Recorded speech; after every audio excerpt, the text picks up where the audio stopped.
You and Samuel dated? We did. And you ended up with Blake? Are you asking me how I ended up marrying Sam's best friend?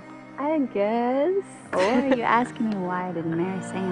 Well, when Samuel told me about this love the three of you had, it just sounded so amazing. We cast her, and then the hardest role to cast was the Michelle role, because originally the Michelle role was she was supposed to be British, and the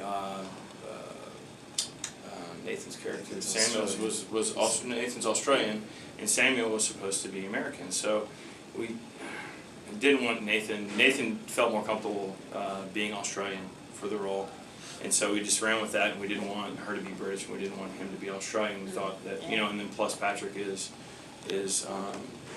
Belgian, yeah. So we didn't want this American film with all these different nationalities. Anyway, so dynamic and too eclectic. And take a look at her. So I actually didn't get a chance to meet her because I was leaving the next day. So I sent Jonathan and Mike to go meet with her, and they did, and they said, okay, I think she'd be perfect. So that's how we ended up casting her.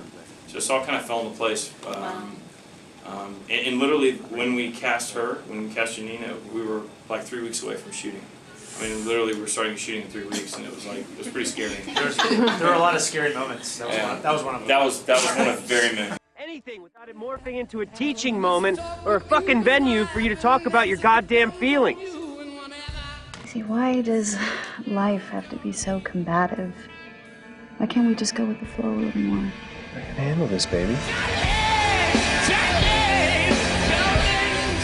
We always knew we'd probably have to do pickups in Los Angeles, so we thought, okay, that would be the perfect location, because that was actually the Santa Monica Pier with the Ferris wheel there. That was the location that we had written it for, but it was not.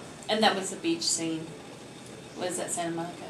Well, the Ferris wheel in the beginning of the film, where they're on the Ferris wheel, yeah, that was the original location. So that's when I first got to LA, and Will and I grew up in Victoria, Texas. We didn't know each other then. We both went to University of Texas, didn't know each other then. Oh my God. We ended up meeting in LA and taking a Ferris wheel ride under extenuating circumstances, and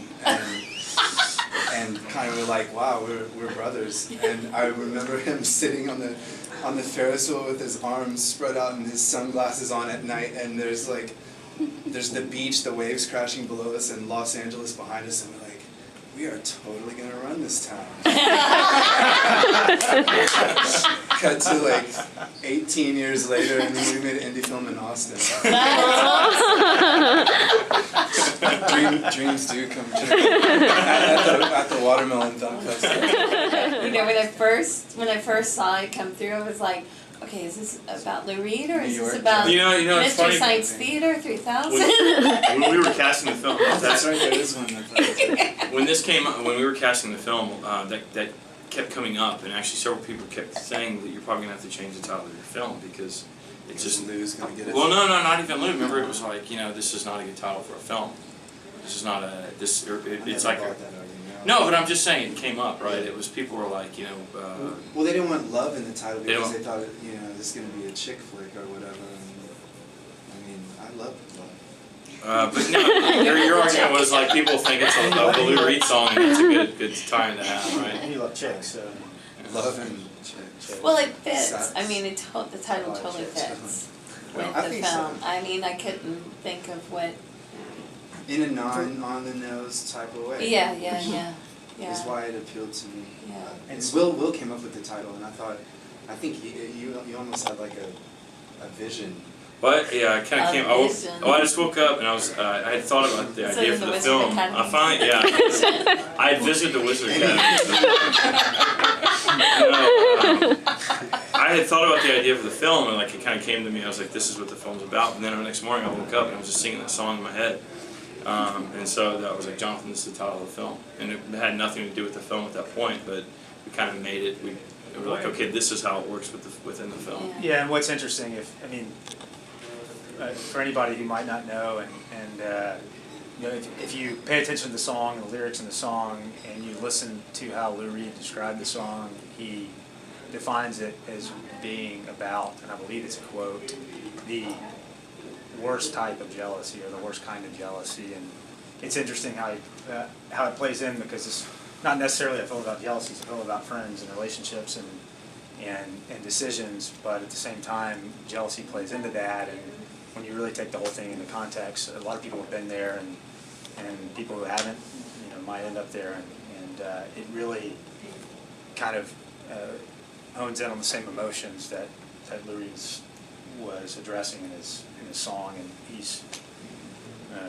publicly described it as being that way, and I think it plays thematically very much.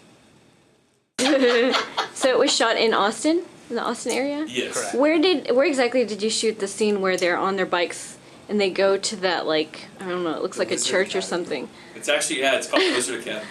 It's where they train wizards. It's the first time we went, I thought it was like Harry Potter, and no, but one of our producers, one of the